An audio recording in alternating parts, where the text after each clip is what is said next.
Consideremos ahora el juicio final descrito en Apocalipsis. Y vi un gran trono blanco y al que estaba sentado en él, y vi a los muertos, grandes y pequeños, de pie ante Dios. Y los libros fueron abiertos, y otro libro fue abierto, el cual es el libro de la vida, y fueron juzgados los muertos por las cosas que estaban escritas en los libros. Y fueron juzgados cada uno según sus obras. Y el que no se halló inscrito en el libro de la vida fue lanzado al lago de fuego. Aquí vemos dos puntos importantes. Primero, que los muertos son juzgados por las cosas que estaban escritas en los libros. ¿A qué libros se refiere? Algunos creen que son libros en los que Dios registra todas tus obras para al final juzgarte según tus buenas o malas obras. Pero la palabra libros es una traducción de la palabra griega Biblia. Biblia significa libros.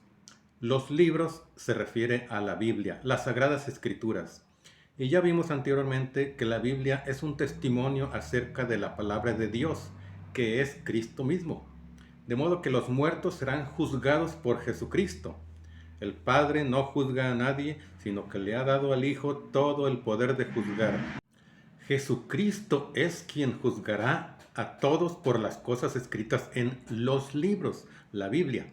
Y no se trata de dar veredicto de culpabilidad o inocencia del acusado y dictar sentencia, o sea, castigo al culpable o liberar al inocente, sino de ayudar al enfermo o pecador a reconocer su enfermedad, su pecado, y a seguir la prescripción para sanar su alma. El segundo punto es que ser lanzados al lago de fuego no es el castigo de Dios a los incorregibles, sino, como ya lo mencioné en un video anterior, es una descripción del estado de amargura de quienes se nieguen a reconocer su pecado, arrepentirse y recibir el perdón de Dios y se encierren en su propio infierno.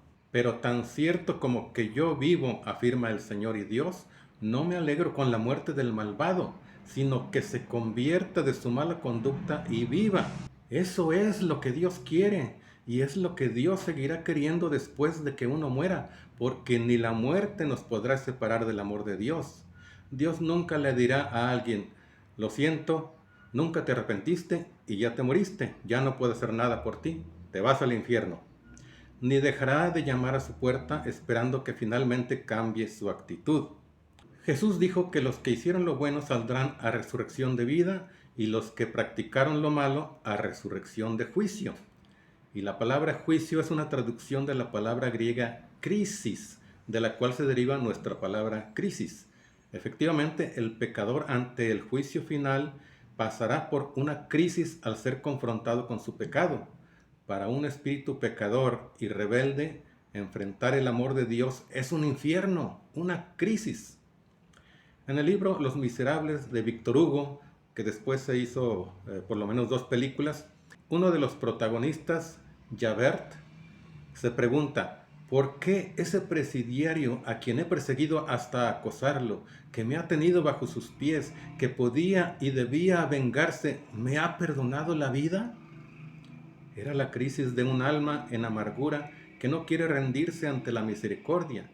Y Javert no pudo salir de su crisis y se suicidó. No quiso salir de su infierno. Ante el terrible sufrimiento causado por tanta maldad que no es posible justificar, nosotros mismos atravesamos una crisis porque quisiéramos que los malvados sean castigados y nos perturba pensar que Dios los vaya a perdonar, porque no nos parece justo. Por eso necesitamos la fe para creer que Él sabe lo que hace y que su juicio será verdaderamente justo. Así que el juicio final es esa crisis que todos tenemos que atravesar al ser confrontados con nuestros pecados para ser sanados por el fuego purificador que es Dios.